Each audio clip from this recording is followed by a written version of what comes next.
welcome to our panel on the rise of AI tutors. I'm Kevin Huffman. I am the CEO of Accelerate, and I will be moderating. And I've been told not to do introductions of everybody, so you can look everybody up, but we're excited to have Rick, John, Kristen, Quddus, and Jerome with us. And hopefully this will be an interesting conversation. It's a conversation that we couldn't have had a year ago, and so I'm excited to hear. I have only one down the line question, which we'll open with, and then I'll call on specific people after that. But my opening one is, what are you most intrigued by or optimistic about right now in your work? So intrigued by or optimistic about. I'll let Kristen go first. All right, hello, I'm Kristen DiCerbo, the Chief Learning Officer of Khan Academy. That was my quick introduction. I'm not breaking the rules. So I think the most interesting thing now is that we have had Conmigo in classrooms for a year, is understanding how teachers and students are using it and integrating it into their workflows. So as opposed to focusing on the technology, thinking about what are the problems that they really want to solve using AI and these tools. And we see for students that very much is the thinking about how can they help get unstuck. If you think about the student who's sitting in a class, maybe they're doing individual practice while the teacher's pulled a small group. What happens when that student doing the individual practice is stuck? Or they go home and they're working on homework at home and thinking about how to move forward. That piece of it we see as a big use case for students. And from teachers, we see certainly things that not only help them do things quicker, but maybe help them do things better, like being able to talk to an AI about their students' data and what they should do next and what that might look like. So those are two things for me. Yeah, I think from my side, it's very similar vein. I think most people on stage will have similar things to say, but one of the things we've definitely noticed is far higher institutional buy-in, and not just from like the universities or the schools, but even to a greater extent from governments. So we work with governments in the Middle East for like national scale deployments, and it's getting more and more interesting to see what you can do in the space when you have that buy-in from the institutional side, where a government is pushing it onto public school students or students of the nation as a whole, and seeing how that impacts PISA or other national strategy metrics. So I think institutional buy-in was something that definitely wasn't there a year ago. I think it was still sort of in the air, and you weren't sure if the tools worked or not.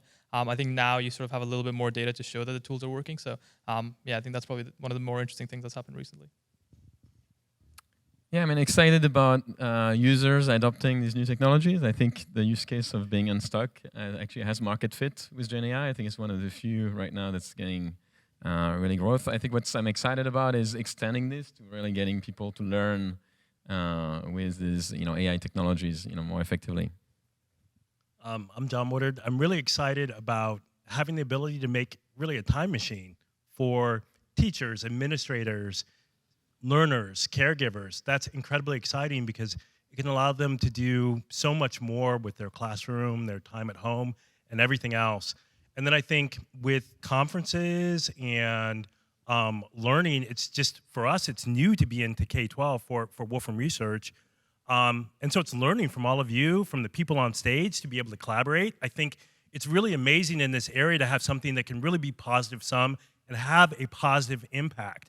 And so really I'm excited to collaborate, again, with as many people as possible. My name's Rick Zhou, and I'm the CEO of Answer AI. We are a pretty new company, just founded last year, and we gained over 2 million American middle school users in 1 year.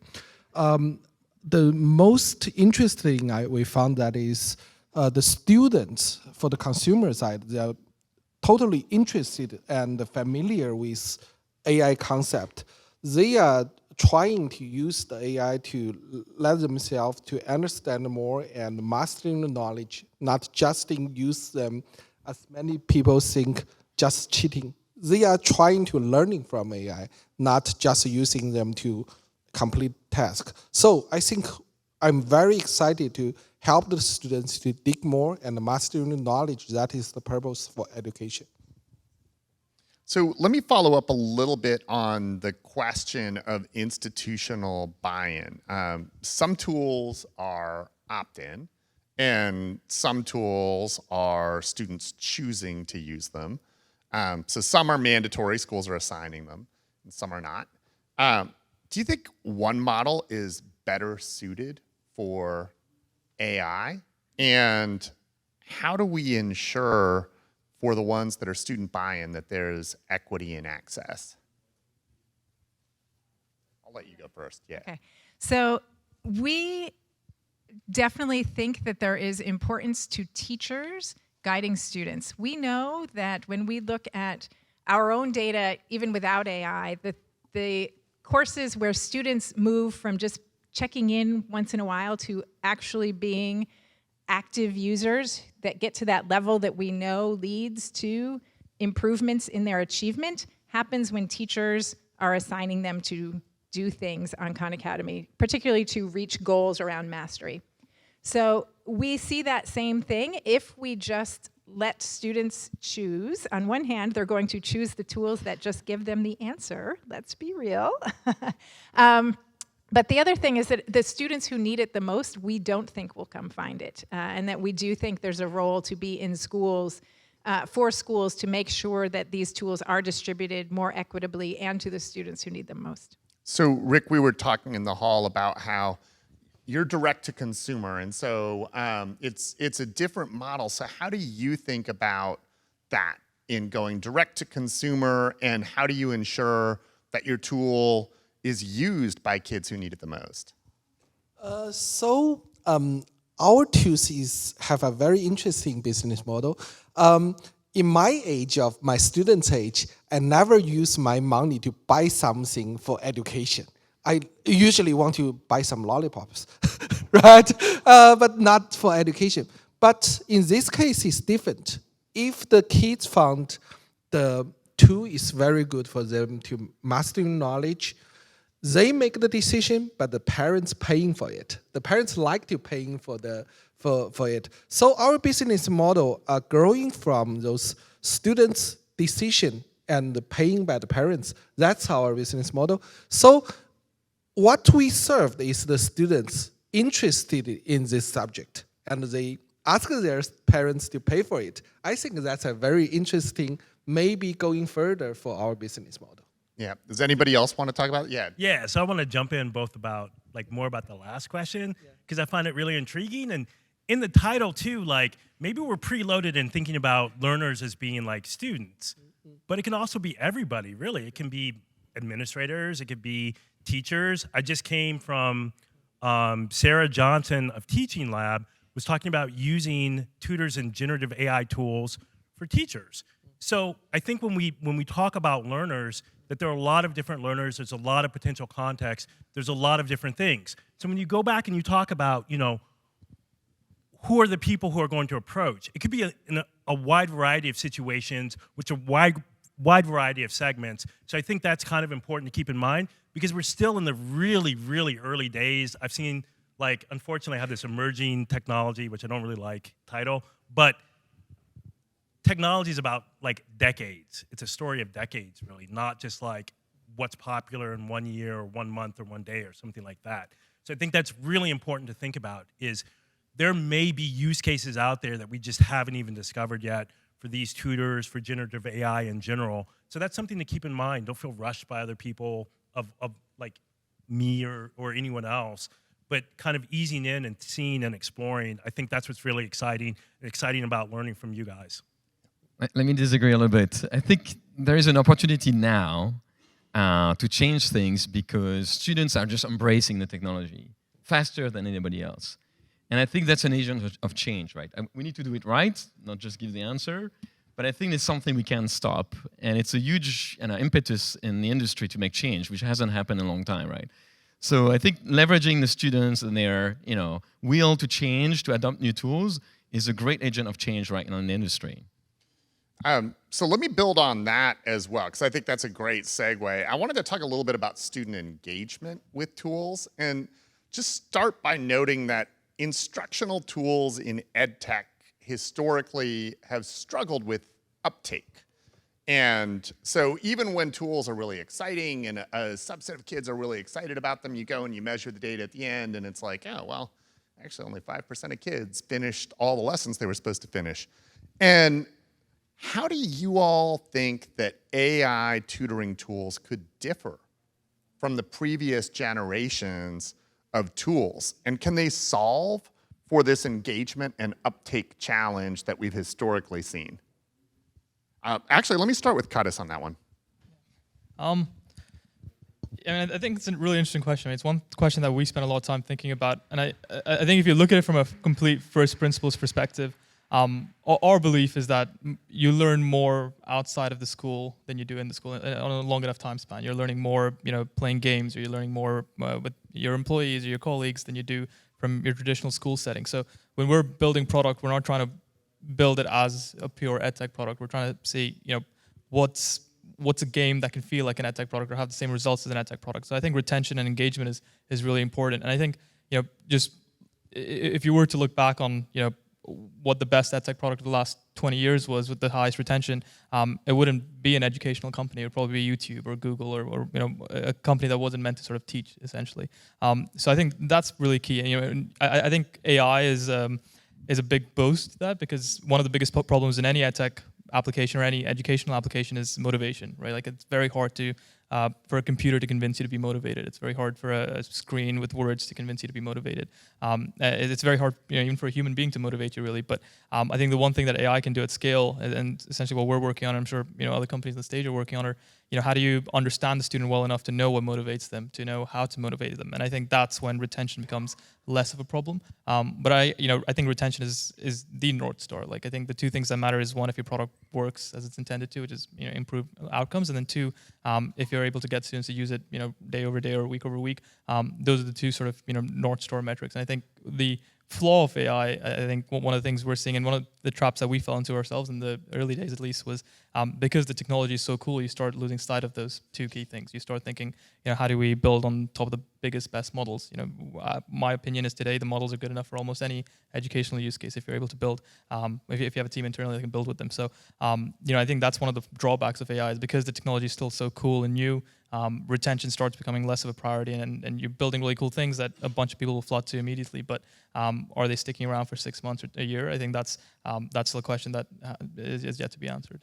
Yeah, and it's interesting because in the tutoring space, just generally, what we see is when you measure district-wide implementation, a lot of times districts are falling way short of the uptake that they need. And so I think even outside of the technology space, people aren't measuring the uptake in a way that would drive things, but the fall off is even greater with tech tools. Kristen, you look ready to jump in. Yeah, I think that thinking about engagement in terms of how do we make this super exciting, how do we make it more game-like, I think that's mistaken. And I say this as someone who did research in game-based learning from like 2012 to 2014. I think there's a basic theory in motivation research and psychology called expectancy value theory. And it tells us that students do things when they expect that they will be successful and when they value it. And we lose sight of that expecting to be successful. And I think that for us, one of our big theories about how AI is going to help students is it's going to give them the support they need to think of themselves as able to be successful at math. And so that ability to increase that, if you think of expectancy times value, if expectancy is at 0, your motivation to do that is not going to be there. You're thinking, I'm going to fail. Why would I want to do this? And so we have a bit of a different take, that it's much more about helping them continue to be successful at math to help look at that motivation issue. Yeah. Jerome? I mean, I used to work at Meta and had AI there, and I can tell you these companies don't wait to use AI to get students and and young people to use their app, right? So we're competing against very powerful AI system that personalize the experience and get hooked the user. If you want to compete, you have to use the same I think the same tools and the same weapons. So personalizing, understanding the students, understanding what makes them tick, that's the key to getting people engaged. And I think with Gen AI, you have this opportunity to really personalize the experience to them. I think that will be something that allows us to create an experience that get them away from the current, social media vortex and more time on learning.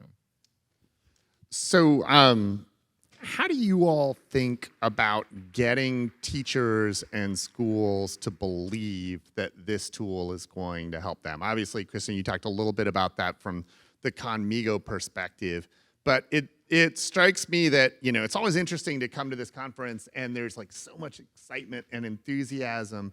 And then I go into schools and schools look, very similar to the way they looked 30 years ago when I first started teaching. So how do y'all think we could do a better job of getting teachers in schools intrigued about the possibilities? And I'll start with you, John.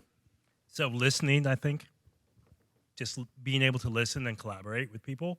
Because for us at Wolfram, we've been in powerful symbolic-oriented computation for like decades. But K-12 is kind of new to us, and it's been very useful because we just had the opportunity to listen and learn from a lot of people, which is very difficult for physicists, so let me tell you.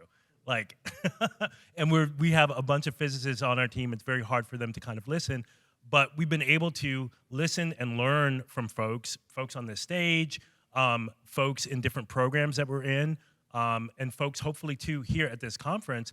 And that's been really helpful because ultimately, like, that's what's the teachers, the administrators, caregivers who actually deploy these things are going to be the people who give us feedback to improve tools over time.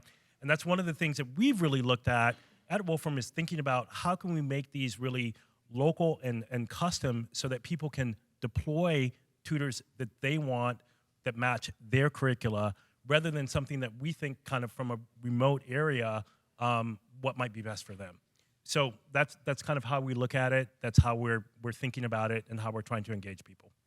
And Kristen, when you all go in, what's the difference between when teachers are excited and when teachers are resistant?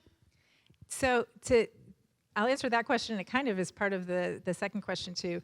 There's two things that go on. So one is this something that their district administrator has brought to them? On one hand, that's great for implementation because if the district administrator is bought in and is then saying, hey, this is something I want you, teacher, to do and to use, that we know increases use. On the other hand, for a teacher, they're thinking, this is another tool that, oh my gosh, I get a new tool every year that I have to learn and don't know how to do this.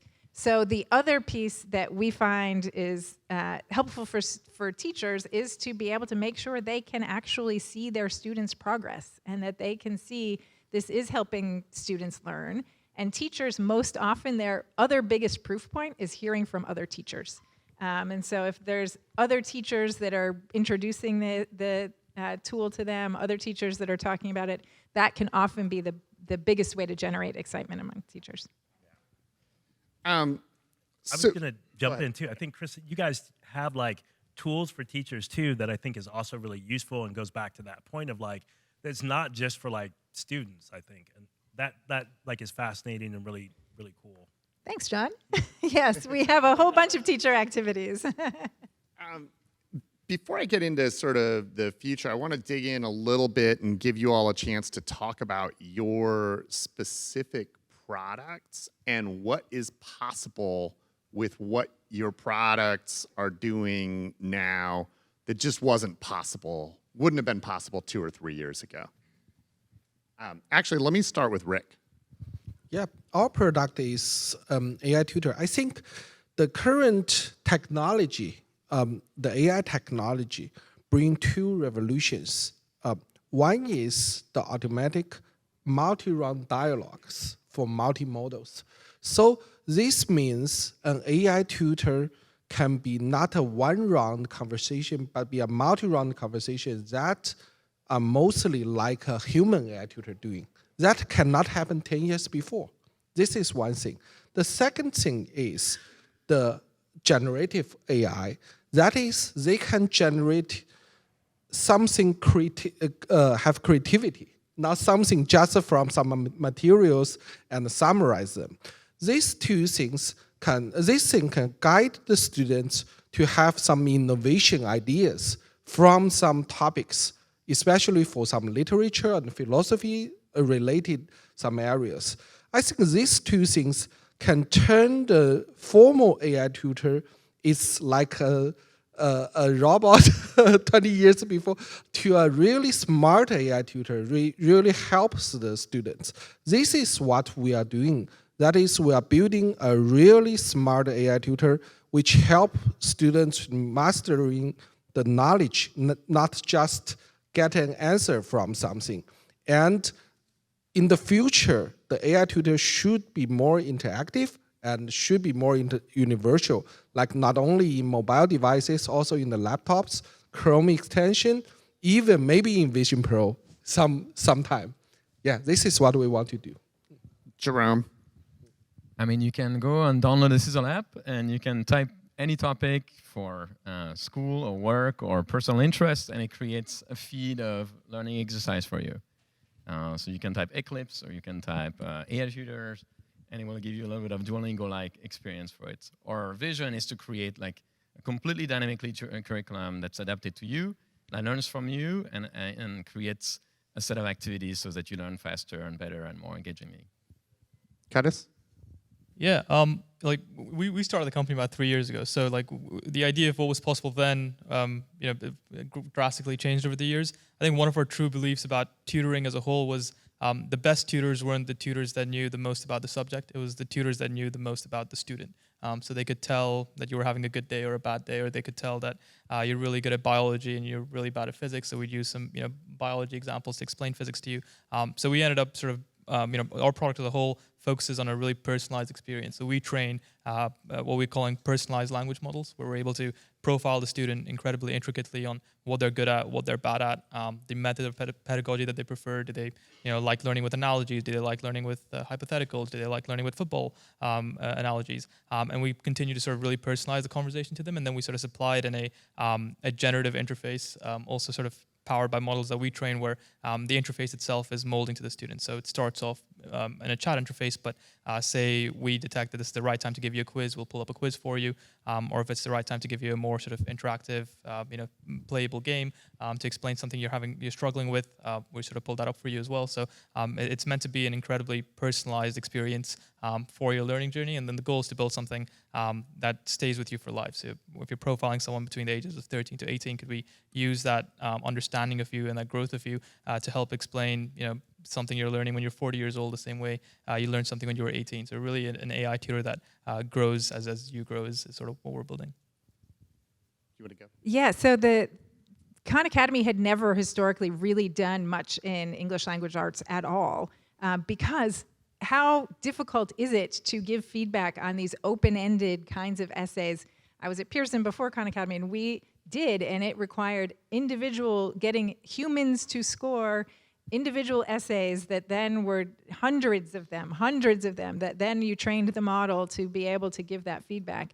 Now we just launched an essay feedback tool where a student can submit an essay and get feedback on the introduction and chat with Conmigo about that feedback and how to improve it, and then improve it and see is that better, on tone and style, on organization, on evidence and use of evidence.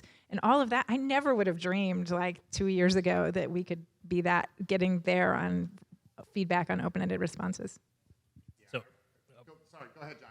okay, so I was going to say first, like, not at Pearson, but I'm from Iowa City, Iowa, go Hawkeyes, so I'm going to throw that in there. But I actually graded like MCAT essays, which is pretty awful. Like you do the same thing, it's like depth and complexity. But what we are doing at Wolfram Research, again, like we've been in this area of symbolic computation for over 4 decades. We've had Wolfram Alpha as a product that people have used like primarily in, I would say, college and university level in terms of learning mathematics as a tool. And so we have 2 things that we're doing that are pretty exciting to us. So on one hand, we're building a lot of APIs that are available to help with mathematical and computational correctness, which is something that a lot of generative AI tools that are working in math in particular really need. So we want to license that and to everybody that's possible, and work with everyone that's possible and improve the entire field. So again, like we're really excited about that level of collaboration.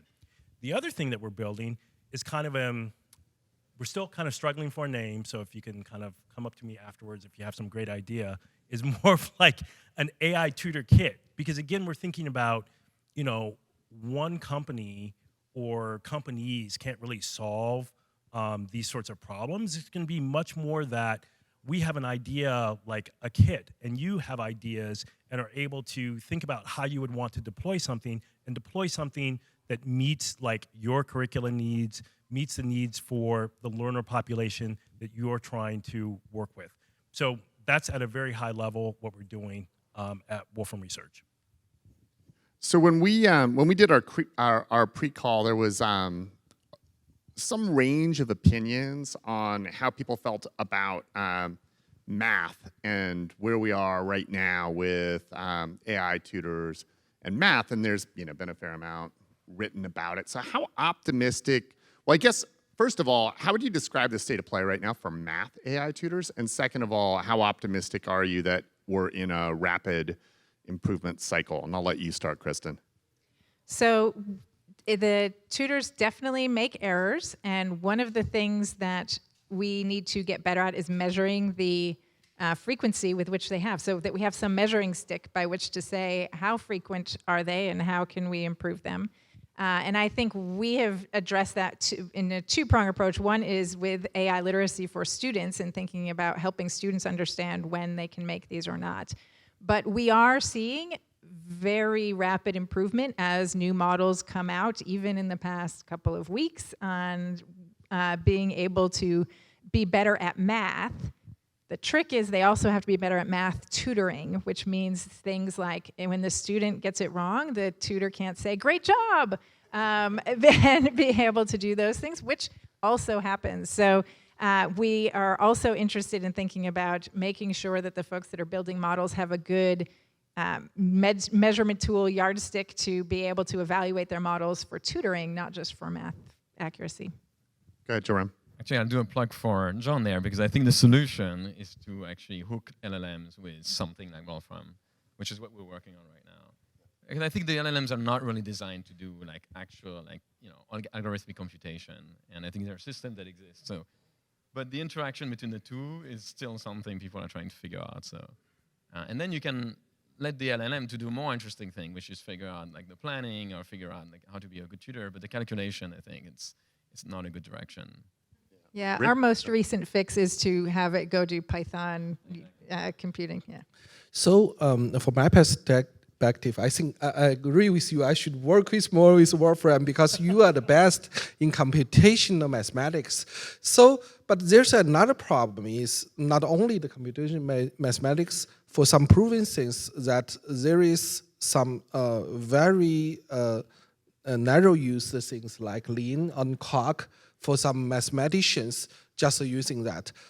People doesn't really using that. So the data is not enough for the LLMs to train off that.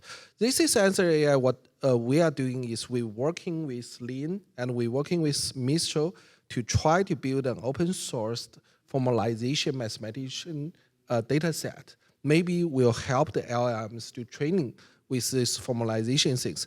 That is when we get this kind of data, we can not in the first time generate the real answer of a mathematician proof, but we can verify if the proof is right or wrong. That will help a lot, especially in the mathematical education in the future. This is what current LLM doesn't get, but we want to do with that. So actually, my favorite part in our pre-call discussion was, when you all told me uniformly that it is impossible to make a reasonable 5-year prediction for where we are going to be with AI tutors. And I've actually been thinking about that a lot since that conversation. I wonder, first of all, why is that? And second of all, can you give us a 2-year look ahead and at what might be possible for students and for schools with the evolution of tools? And I'll let whoever wants to go first take that. I'm like very adamant about like not predicting the future. So I will definitely go first. I think like when you look at strategy, which I really deeply enjoy, it's kind of like there's this guy, Richard Rummel, I think he was at UCLA. It's a really great book about good strategy, bad strategy. And when he talks about strategy, it's like 12 to 18 months. So I like that you said like 2 years, because I think that's enough time that you can kind of try to look out and try to plan and come up with strategic kind of goals that then you kind of think about like what makes you different and how you can move forward. So when it comes to like Wolfram, for instance, we had to look at our strengths in kind of this area of symbolic computation, the things that we had done with Wolfram Alpha, what we had learned about in terms of building one of the first plugins for ChatGPT in 2023 of last year. And it's like, wait a minute, we kind of are not like great in like K-12, even though we're not supposed to really sort of say that in a way. Like Stephen might get mad at me for that, but it's kind of like you have to figure out how to do those things, figure out your strengths. And for us, it's like working with other people, collaborating, empowering AI tutors, empowering people who are then going to go out and deploy AI tutors. So when I think about like what that future is like, it's for us kind of combining a lot of the different tools that we have to make that possible, where people can do things like edit prompts, where they can use our backends, where they can deploy stuff, where they can have like a web-based kind of tutor, where they can have like a WhatsApp interface, where they can do all of these things using kind of the same backend, using existing tools. Kind of think about again, like some open standards that will help kind of across different like ed tech platforms and stuff. So I think about all of those things, again, that will enable collaboration in particular, because I think, you know, it's not going to be any one tutor, and we still don't know what things will be like in that future. But if we kind of think about collaborating and building and kind of going toward that moving target, I think those are all things that we can do. Quddus, I'm going to call on you. What do you think 2 years from now? What do you think might be possible? I actually have a differing opinion. I think it is useful to have a very strong vision of what you want the future, and I'm sure everybody on stage has a vision of what they want the future to look like.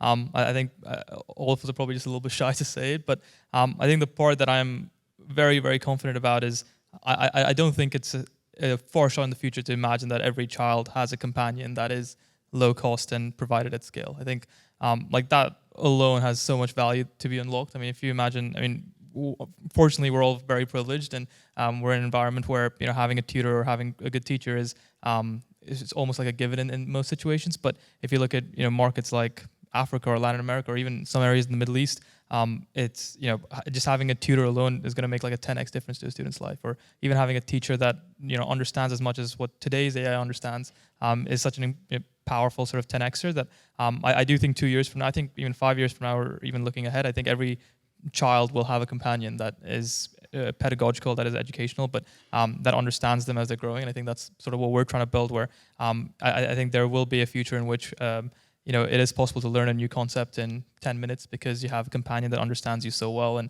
understands exactly how best you learn. And I think that's not a far-fetched future. And I think that's sort of what all of us are trending towards building. But I do think the idea of everybody having a companion is something that's possible within 5 years. I think 2 years from now, I think you will just see that institutional buy-in increase much larger. I think today, a lot of the products are still being adopted by consumers. I think the second you see every school or every university or every country provide their populations or their student populations with this companion, and you see that adoption happen at scale, and you're able to see the results of the impact of having a companion, over 100 million people or 1 billion people. I think that's when things will get really, really interesting. But yeah, that's sort of the vision that I think we at ASI have.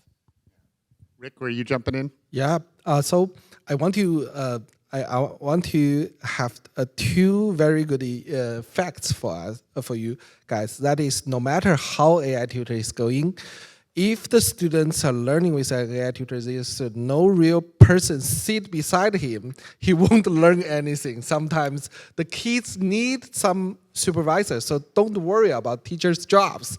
They will have to supervise the students to learn with AI tutor. That is what our Answer AI is doing. That is working with teachers to figure out how to connect an AI tutor to a real person tutor. This is one thing. The second thing is, no matter how good AI tutor is, we need authorized information for the students. Like the students currently, if they are using Perplexity, collecting things from internet like Wikipedia, that is not authorized data.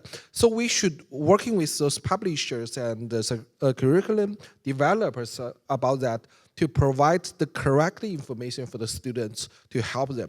I think this is what we are doing in the future 2 years. We should working with them to figure out how to cooperate with them and building the best AI tutor for the students.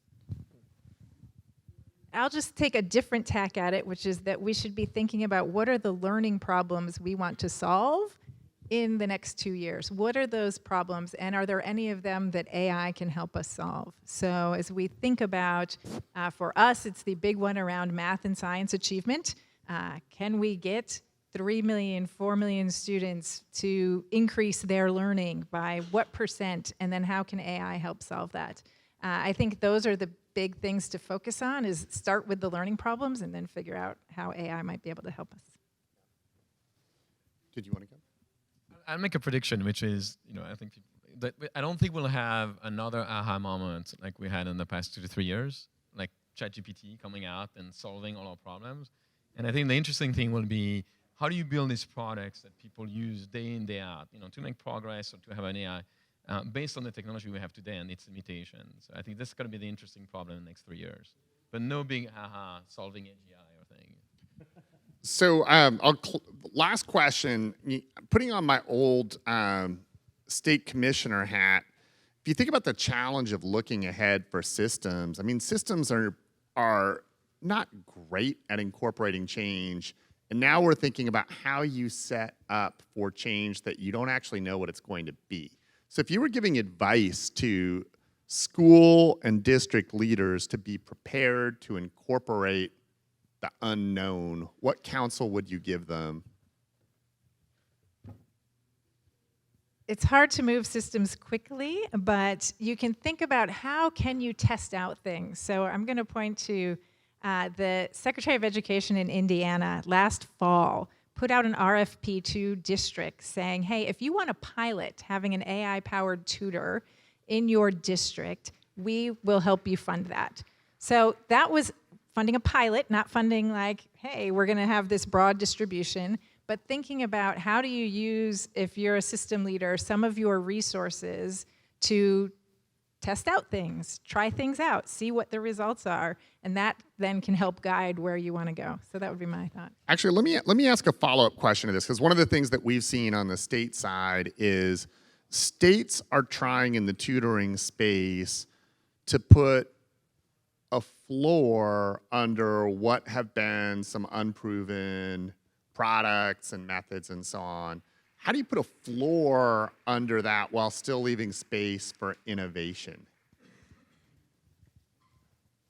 I don't want to dominate the conversation. So I think, talking. yeah, I mean, I think it's really hard because, like, for us at Wolfram, again, like being involved in K-12 is completely different than being involved in kind of this, like what I would characterize as techno-libertarian kind of space where you create this product and then you put it out in the world and you expect the market to kind of give you some feedback in some way. And in K-12, you need all this evidence, which was like new in a way for us. So it's like that forced us to kind of think about how, again, like to collaborate and do this stuff and think about it in a completely different kind of way. So I think it kind of should be there. And I think like my kind of earlier response would be like, to my reports, one of the things that I realized being in technology, that it's not like, it is not a situation like being in healthcare or being a teacher or being all of these things where you have this enormous impact that can be like life or death in a way. Like the decisions that I make are totally not on that level at all. But it means that I can actually do things that are like, I can take risks and I can do things like that. But I think, as you kind of get better and better at doing that, better at developing things, that allows you to relax. And I think we'll do that in our development. We'll do that in pilots. But for folks out there who are making those decisions, don't feel rushed by like us to go out and do stuff. I mean, people are always on the technology side, or whoever creates the latest widget, they're going to try to come out and do it as fast as possible. But again, maybe it's not the best thing to say in some ways, but I kind of really deeply believe in that because I think about that on my side is like, don't get rushed, don't get stressed out. Take your time, walk through decisions, think about the strategy, think about the implications. The same as I was saying earlier about that book, That's what I do for my own strategy, for my own thoughts. That's what I would say for anyone else. We would love if a district came to us and said, we would like to partner with you to research whether this is an effective tool or not. Instead, we're usually begging them to share their data with us and to spend all this time figuring out how we can share data to find out if this tool actually improves their test scores at the end of the year. We would love to have more of those partnerships where people are willing to do that. All right, I'll let that be the final word. So thanks to our panelists for a great conversation. Thank you very much.